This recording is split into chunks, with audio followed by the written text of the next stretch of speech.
இந்தியர்களின் வருகையும் ஏற்பட்ட மாற்றமும் நம் சமூகத்தில் முன்னேற்றத்தை கொண்டு வந்தது. 150 ஆண்டுகளுக்கு முன்பாக, அதாவது 18ஆம் நூற்றாண்டில் இந்தியா எப்படி இருந்ததுன்னு தெரிஞ்சுக்கலாமா? தமிழ்நாட்டில், அதுவும் ஈரோட்டில் நம்ம முன்னோர்களுடைய நிலைமை என்னங்கிறத, வரலாற்று குறிப்பில் என்ன சொல்லியிருக்குங்கிறத நம்ம பார்க்கலாம். அக்காலத்தில் ரயில்வே வசதிகள் கிடையாது, சாலைகளும் மிக குறைவாகவே இருந்தது. பெரிய நகரங்கள் சிலவே இருந்தன, அவையும் ஒன்றுக்கொன்று மிக தொலைவில் இருந்தது. பல நூற்றாண்டுகளாக தொடர்ந்த வறுமை மக்களின் வாழ்வை ஆழமாக பாதித்திருந்தது. அவர்களின் முகங்களில் சோர்வும் இதயங்களில் ஏமாற்றமும் தென்பட்டன. இந்த நிலையை தெளிவாக குறிப்பிட்டதே மான்ஃபோர்ட் அறிக்கை. வாழ்க்கையை மாற்றும் நம்பிக்கை கூட அவர்களிடம் இல்லை. நாளை இன்று போலவே இருக்கும் என்ற மனநிலை பலரிடமும் ஆழமாக பதிந்திருந்தது. அன்றைய இந்தியாவில் தீண்டாமை, அடிமைத்தனம், சாதி அமைப்பு, உடன்கட்டை ஏறுதல், மூட பழக்க வழக்கங்கள் என்று அன்றாட நடைமுறையாகவே இருந்தது. அடிமைக்கு கூட எஜமா உணவளிப்பாங்க. ஆனா உயர் ஜாதியினர், தாழ்ந்த ஜாதியினர்கள் இறக்கும் தருவாயில் இருந்தால் கூட அவர்களை தண்ணீர் கொடுக்க மாட்டாங்க. ஏன்னா உயர் ஜாதியினர் பயன்படுத்தக்கூடிய கிணறுகள், குளங்கள், ஆறுகள், கோயில்கள் என அவர்கள் பயன்படுத்தக்கூடிய எதையுமே தாழ்ந்த ஜாதியினர் பயன்படுத்த கூடாது. உயர் ஜாதியினர் பயன்படுத்தக்கூடிய கிணற்றையோ கோயில்களுக்குள்ளோ இவர்கள் சென்றால் அது தீட்டுப்பட்டுவிடும், அது தாழ்ந்த ஜாதியினருக்கு சாபமாக மாறிவிடும் என்று நம்பினார்கள். தாழ்ந்த ஜாதியினரோ உயர் ஜாதியினரு கிணற்ற அழுக்குப்படுத்தாமல் இருக்க தண்ணீர் குடிக்காம இறக்கவும் தயங்க மாட்டார்கள். இத்தகைய சூழ்நிலையில்தான் கிறிஸ்தவ லண்டன் மிஷன் சொசைட்டியால் மிஷனரிமார்கள் ஈரோட்டிற்கு அனுப்பப்பட்டார்கள்.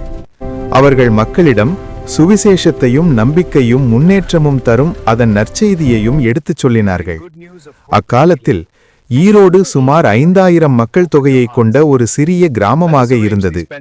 இந்த கிறிஸ்தவ பணியாளரும் மிஷனரிகளும் தன்னார்வலரும் பல்வேறு ஏற்றத்தாழ்வுகளை கடந்து வந்து ஈரோட்டில் கிறிஸ்தவ பணியை ஆரம்பித்தனர். இன்று நாம் காணும் நம் ஊரான ஈரோட்டில் மாற்றத்தின் விதைகளை மெதுவாக விதைக்கத் தொடங்கி பிற்படுத்தப்பட்டவர்களின் வாழ்க்கையில் முன்னேற்றத்தை கொண்டு வந்தார்கள். மிஷனரியான அந்தோனி வாட்சன் ப்ரூஃப் ஈரோட்டில் 40 ஆண்டுகள் பணியாற்றினார். அப்போது ஈரோடு சுற்று வட்டாரத்துல 94 பள்ளிகளையும் 2 மருத்துவமனைகளையும் 20 தேவாலயங்களும் நிறுவினார். ஈரோட்டின் நகர தலைவரா 1904 தேர்ந்தெடுக்கப்பட்டு ஒரு வருடம் பணியாற்றினார். கோயம்புத்தூர்ல 2 ஆண்டுகள் பணியாற்றி 1897 ஈரோட்டுக்கு குடிபெயர்ந்தார். தாமஸ் முன்ரோ அவர்களின் காலத்தில் கல்வி கணக்கெடுப்பு நடக்க உத்தரவு பிறப்பிக்கப்பட்டது. ஈரோட்டில் கல்வி கணக்கெடுப்பு நடத்தப்பட்டது. அதில் ஈரோடு கல்வியில் மிகவும் பின்தங்கிய மாவட்டம் என தெரிய வந்தது. கல்வி கணக்கெடுப்பு நடத்த உத்தரவு. ஈரோட்டின் நிலை மிகவும் பின்தங்கிய மாவட்டம், கொங்கு மண்டலம். இது மிகவும் கவலைக்குரியது. அப்போது கோவை மாவட்டத்தின் கீழே ஈரோடு, திருப்பூர், கொள்ளைகால், கரூர், சேலம் போன்றவை இருந்தது. அப்போது கோவை மாவட்டம் கொங்கு மண்டலமாக அழைக்கப்பட்டது. இதனை அறிந்த ப்ரஃப் அவர்கள் அங்கு வளர்ச்சி பணிக்கான திட்டங்களை மேற்கொண்டாரு. லண்டன் மிஷன் சொசைட்டியால அனுப்பப்பட்ட மிஷனரி H.A. பாப்லி அவர்கள் 1902 ஈரோட்டுக்கு வந்தாரு. அவர் ஒரு ஆங்கிலேய தமிழறிஞர், தமிழ் கீர்த்தனைகளை பொது இடங்கள்ல பாடக்கூடியவர், இசை வித்தகர், தமிழ்ல மிக புலமை வாய்ந்தவரா இருந்தாரு. திருக்குறள்ல அறத்துப்பால ஆங்கிலத்துல மொழிபெயர்ப்பு செய்தார். இப்படி பன்முக திறனை கொண்டவர் தான் H.A. பாப்லி. ப்ரஃப் ஐயருடைய வாழ்க்கையில ஊக்கமா பின்புலமா இருந்து தோளோடு தோளாக நின்றவர் தான் இந்த H.A. பாப்லி அவர்கள். ஈரோட்டில் முன்னோடி மிஷனரியாக இருந்த ஹெர்பர்ட் ஆர்தர் பாப்லியுடன் இணைந்து 94 பள்ளிகளை நிறுவினார்கள்.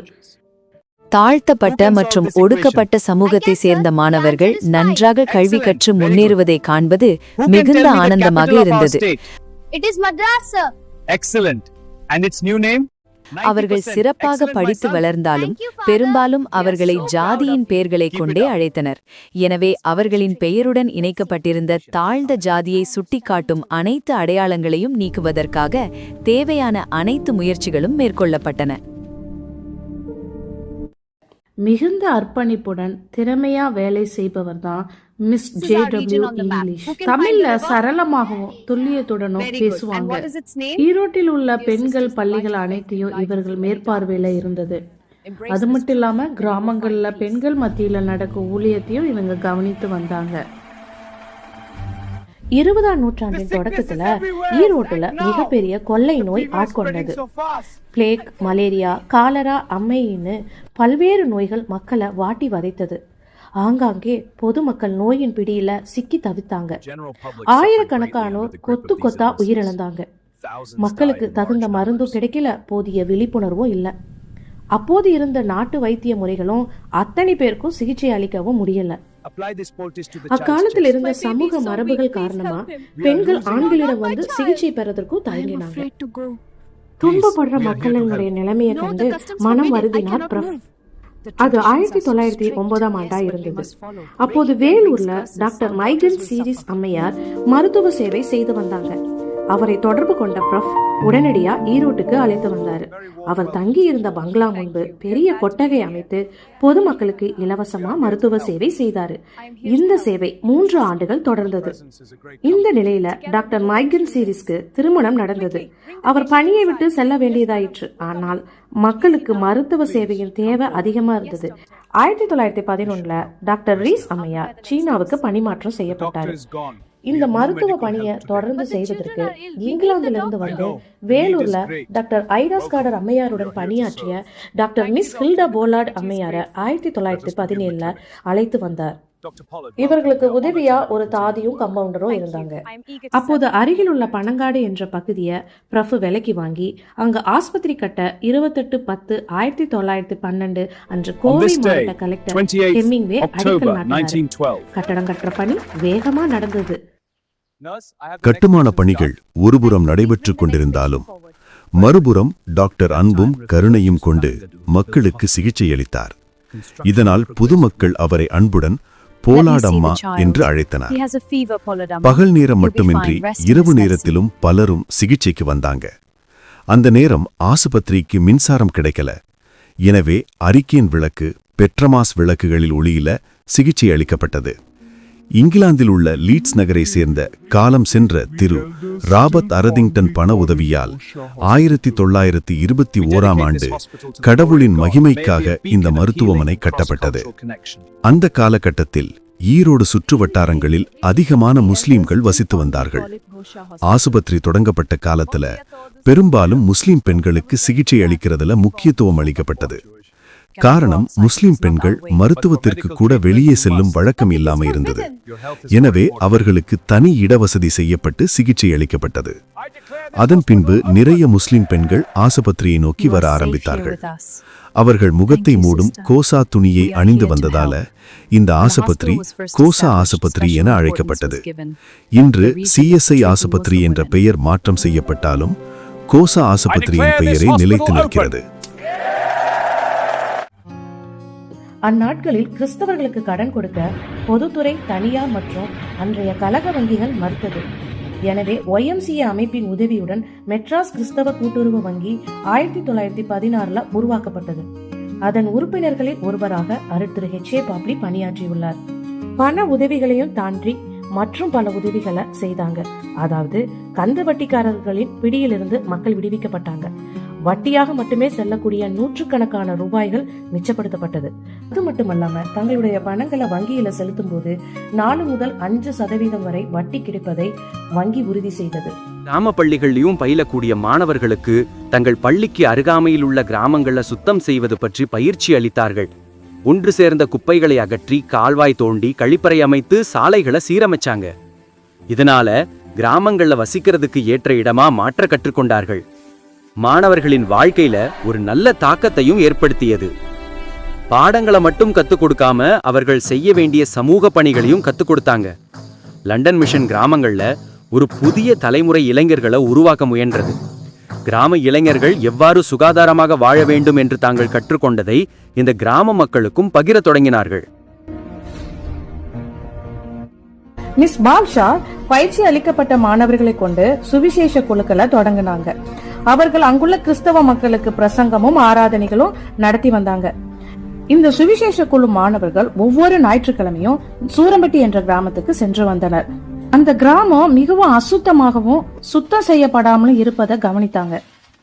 பல ஆண்டுகளாக குவிந்த குப்பை மண்ணில் கலந்திருந்தது. சூரம்பட்டி கிராமம் முழுவதும் மக்கள் கழிப்பிடமாகவும் பன்றிகள் மேயிற இடமாகவும் இருந்ததால சுத்தம் செய்வதில் ரொம்ப சிரமமாக இருந்தது. மாணவர்கள் இந்த சிரமத்தையும் பாராம கடினமா உழைத்து அந்த கிராமத்தை சுத்தம் செய்ய உதவினாங்க. அந்த கிராமத்தில் இருக்கிற ஒவ்வொருவரும் தங்கள் வீட்டின் முன்புறத்தை சுத்தமா வைத்துக் கொள்ள கற்றுக் கொடுத்தாங்க. சரியான தேவைப்படும் நேரத்துல பெண்கள் ஊழியர் மத்தியில உழைக்க பெண் மிஷனரியான மிஸ் லாஜா அனுப்புனாங்க.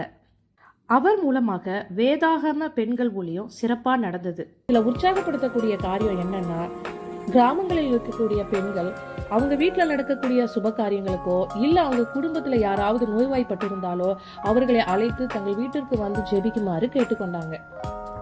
இதற்கு முன்னாடி வார வாரம் நடக்கக்கூடிய ஜெப கூட்டங்கள்ல வந்து ஜெபிக்குமாறு பெண் மிஷனரிகள் வருந்தி கேட்டுக்கொண்ட போதும் தயக்கம் காட்டிய பெண்களிடம் இவ்வித மாற்றம் இருந்தது. ஒருவேளை இவர்கள் வீடுகளில் போய் ஜெபிக்கும் போது நோய்வாய்ப்பட்டவர்கள் சுகமடையவில்லை அல்லது மரித்து விட்டாலோ தங்கள் மீது பழிகளை போடுவார்களே என்று பெண் ஊழியர்கள் தயங்கினார்கள். ஆனால் ஜெபித்த ஒவ்வொருவரும் சுகமடைந்தாங்க. இது அவர்களின் விசுவாசத்தை அதிகமாக்கியது. ஈரோடு மற்றும் கோயம்புத்தூர் மாவட்டம் இன்று கல்வித்துறையில முன்னணி வகிக்கும் பகுதியா திகழ்கிறது. இங்கு தரமான பள்ளிகள், கல்லூரிகள் மற்றும் பல்வேறு கல்வி நிறுவனங்கள் இங்கு சிறப்பா இயங்கி வருகின்றது. ஆனால் இந்த கல்வி வளர்ச்சி சமீபத்திய ஒன்றல்ல. சுமார் 150 ஆண்டுகளுக்கு முன்பே அதற்கு அடித்தளம் அமைக்கப்பட்டது.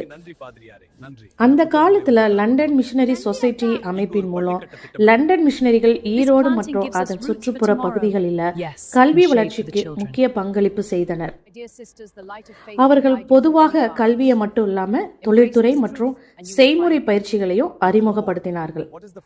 கோழி வளர்ப்பு, பால் பண்ணை, பாய் நெய்தல், கூடை செய்தல், தோட்ட வேலை, நெசவு போன்ற சுய தொழில் சார்ந்த பயிற்சிகள் வழங்கப்பட்டதால் மக்கள் தன்னிறை வேலைய வழிவகை செய்தது. இதன் மூலம் ஈரோடு மற்றும் கோயம்புத்தூர் பகுதிகள் ஜவுளி மற்றும் தொழிற்துறைகளில் முன்னேற்றமடைய தளமிட்டன.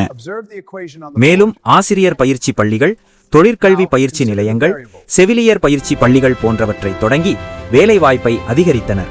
இவ்வாறு மிஷனரிகள் செய்த கல்வி மற்றும் தொழில் சார்ந்த சேவைகள் இன்றைய ஈரோட்டின் கல்வி முன்னேற்றத்திற்கான வலுவான அடித்தளமாக அமைந்துள்ளன. இன்று அந்த பொறுப்பு நம்மிடமும் இருக்கிறது. நாம் பெற்ற சுவிசேஷ தீபத்தை அடுத்த தலைமுறைக்கு ஒப்படைப்பதே நம்முடைய கடமையாகும். விசேஷம் ஒரு செய்தி மட்டுமல்ல, அது தலைமுறை மாற்றத்தை கொண்டு வரும் ஒரு புனித பொறுப்பு.